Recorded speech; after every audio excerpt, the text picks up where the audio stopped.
What is going on? This is Michael Hacker with the Hacker Outdoors podcast. Coming at you today with a quick little episode filmed yesterday where we talk about my $1 billion catch, or I say 1 in a billion catch.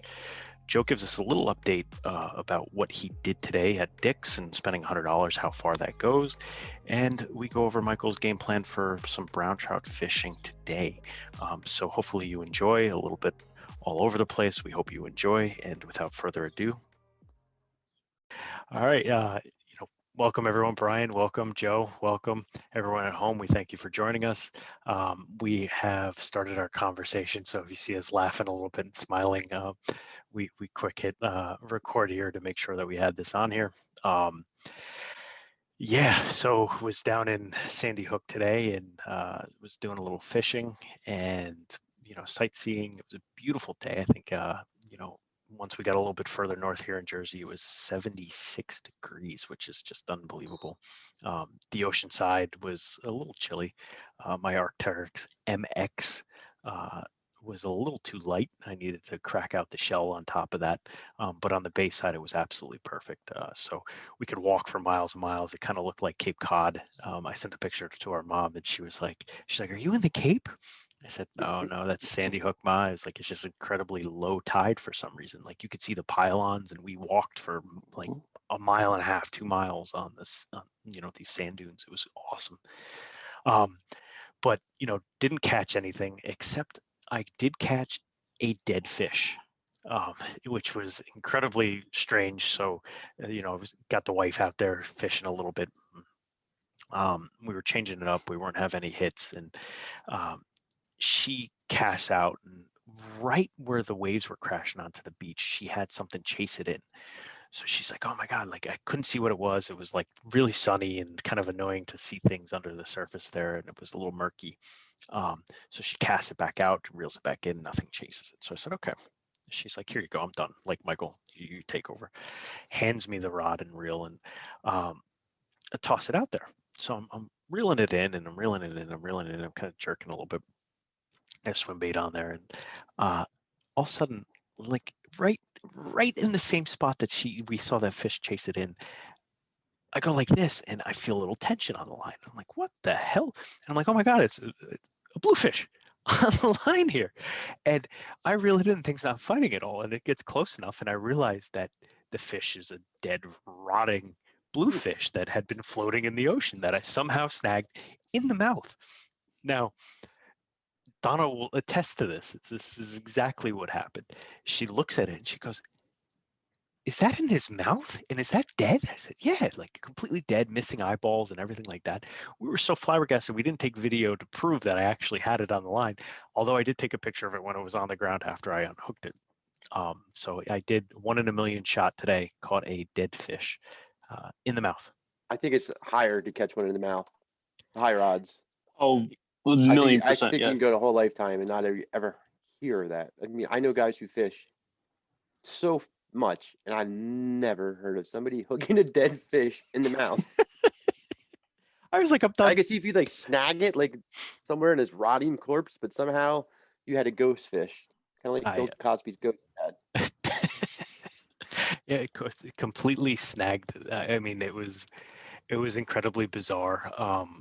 And that was it. I mean, the fish were running though, man. Like you could see it. I took some videos. I'll post it up on my Instagram tomorrow or today when this goes live.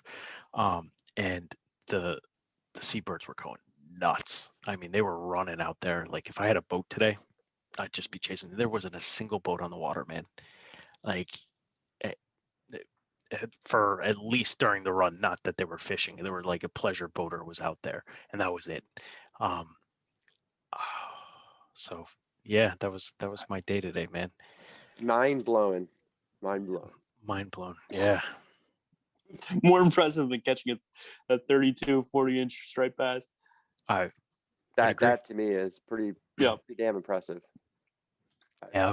I was like, are you upset you didn't catch a fish? I said, oh, I caught a fish. Think about like every time you've ever fished. You've casted in oceans, lakes, and rivers and ponds, and sometimes you snag something on the bottom. I've never caught something off the bottom. I know people have, like fishing rods or whatever, cans.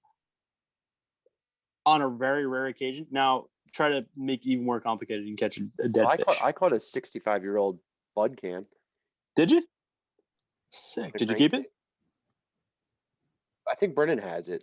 That was That's awesome. years ago. There's a picture of it on my Instagram. That was pretty cool. That's awesome. Boy, but it happens so rarely. I mean, think about how many times you cast. You know, I've never heard of somebody catching a dead fish.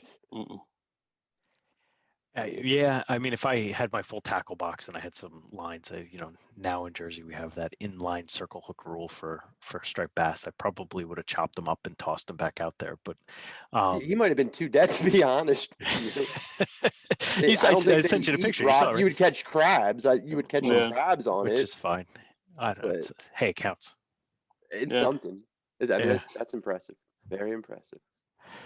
Yeah. So we're looking at another beautiful day tomorrow. So I'm headed to do a little brown trout fishing at this local little stream. So wild, non-native browns, because brown trout are not native to New Jersey. So I will let you know how I do that. I keep a fishing journal. So I looked back in the notes and I was like, well, I was there last April. What did I use? Now it's not April, but we're gonna start off with that and see how we do. So I'm hopeful. It's been a while since I've seen a beautiful brown trout. So, well, did you catch anything last April? Oh, dude, I caught I want to say close to 10 brown trout last season. Oh yeah, you did. I forgot about that. Yeah, he crushed it last year. Yeah, 10 brown trout. I think I caught close to 25, maybe 20. I got to look back. Brook trout. And I did not do well with rainbow trout last year. I think I caught 3 or 4 rainbow trout, and that was it. And every fish that I caught was wild. They were not stocked at all. So I have a hard time, and this is one of the things that I am trying to learn a little bit more about, is big water fishing, right? And a lot of the waters that I've been fishing for rainbow trout have been bigger, wider rivers, and I just am having a hard time finding them or getting down to their depths. So, and I get frustrated. I think you only have so many hours in the day that you're allotting to a sport, right? And you're out there, you have a game plan that you think is going to work, and if it doesn't work, and you get a little frustrated. So that's working on patience and working on a little bit bigger river water reading. So not catching dead fish.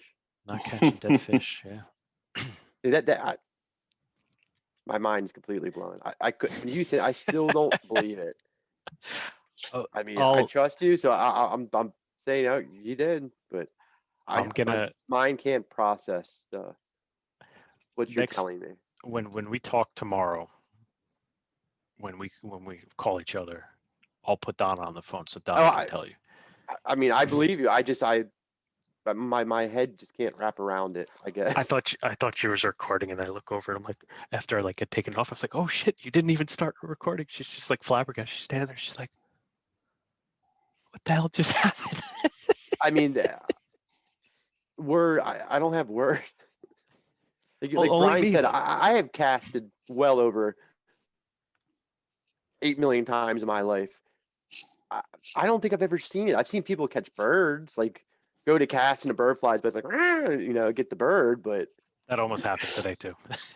cousin caught a duck. Yeah, I mean, yeah. I mean, that does happen, pretty frequently. But that's wild. That is crazy. Absolutely crazy. I can go to bed happy. I mean, it was an absolutely gorgeous day out, man.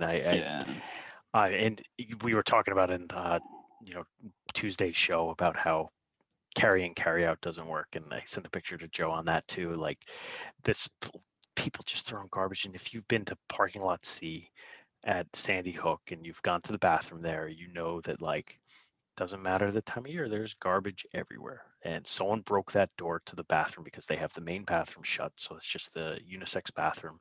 And the door's been broken since I think September, and there is garbage everywhere, and they come and clean up the garbage. So it's like, why don't you just put out a trash can and stop this? Because what's happening is that garbage is billowing away and flowing away and going into the ocean.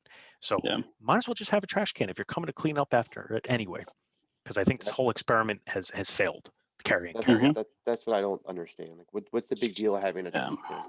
Like I said, the one place I go to, I know they have their trash removed for the people who work there. They have people come pick up their trash. So putting 2 or 3 trash cans down, wouldn't be a huge issue. I would think, but what do I know? Yeah, I don't know. What do you know, Joe? Not a lot of much. I know Forrest Gump pretty well.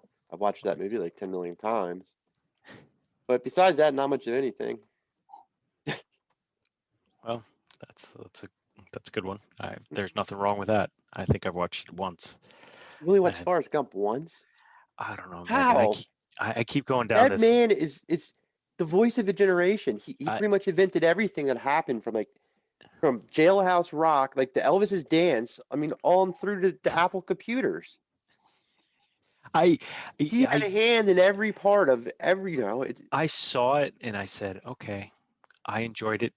I don't need to revisit it.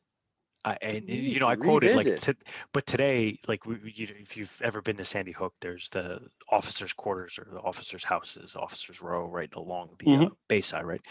And there was one that said the lieutenant's house, and I said, Donna, this isn't very ADA compliant. Lieutenant Dan wouldn't be able to get in there. Like, no, you wouldn't. No.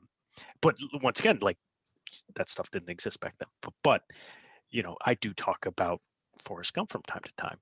And Forrest Gump also has what is it called, Brian? A Mandela what? Not paradox. It's a Mandela. I forget what it's called, but yeah. That has one. He says he doesn't say life is like a box of chocolates. That is a not true. That didn't happen in the movie. It's a group thing. A Mandela effect. Mandela effect. Yeah, that's a group thing. We all put that in our heads. He did say life is like a box. Mama said life's like a box of chocolates. Everyone thinks that, but he actually didn't say that. That's not a Mandela thing. 100%. No, it's not. It's not a quote. That is a quote from the movie. We'll move on from that. So we'll talk about that some other time, not on the podcast. But so Joe, you're prepared. You went to Dick's today, which I'm not. I'm watching it on YouTube right now. I hate that place. Dick's? Yes, I went to Dick's. Let me pause this. Yes, I went to Dick's and spent way too much money on which feels like absolutely nothing. Yeah, that's $100. I mean, first off, Dick's has become a warehouse of one brand, and this is $100. Not much of anything. Some soft plastics, weights, crankbaits. Actually, I don't know. Not a lot. I mean, most of the stuff I got was terminal tackle.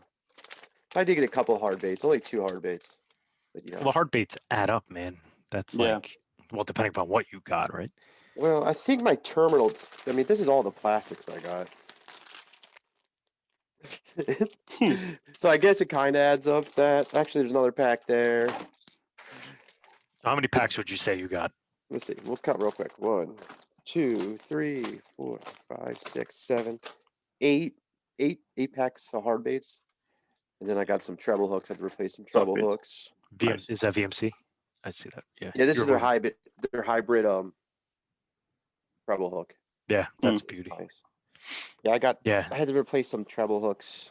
So I got 2 sets of those. I got some Nico hooks, some drop shot weights, and then I got 3 hard baits. What'd you go with hard baits? DT6, but the flat side DT6 is a crankbait. I think I'm gonna get the reflection. No, I can see. Yeah, it's good color. It's like a shad pattern. But it's got like some yellow in there. You can't really see it. Then that one, and I just got a Strike King Red Eye shad. It's a lipless crank. Yeah, like the shad. The shad. I like it. Yeah, but $100 doesn't. It goes quick in tackle shops. Yeah, it really does. I spent $200 on a tackle warehouse order last week, and that was 3 swim jigs. Was it 3 swim jigs, bottle of line conditioner, and two things of line. Oh, tell me what is line conditioner? And should I be putting line conditioner on my line? If you're throwing fluorocarbon, yeah. Oh no, I don't. Even mono too. Yeah, makes you cast farther. It helps with the memory in the line, not getting too much memory, so it doesn't get all like whirly and everything. It really improves casting distance. And it's insane what it actually does, and the noticeable difference. Like with my bait casters with fluoro, say I can bomb it like 200 yards. That's probably for me when I can bomb it.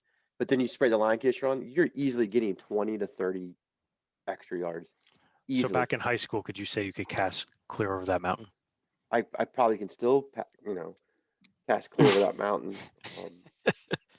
Our coach didn't seem fit to play me though, so it's one of those things that bites at you. It just nags at you for the rest of your life. If you just would have been put in that one play, what could have been different? That's true.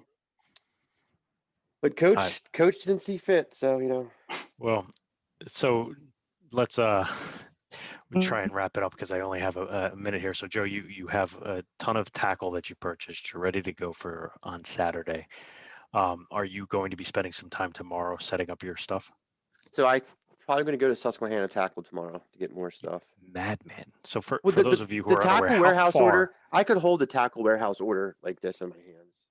Okay. It's not much. The line was expensive because I got 660 yards of FC snipe in 10 and 12 pound, and that alone was like $130 right there.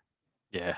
$40, and then $12, like $14 for the 3 swim jigs. The line conditioner was like 20, and there you go.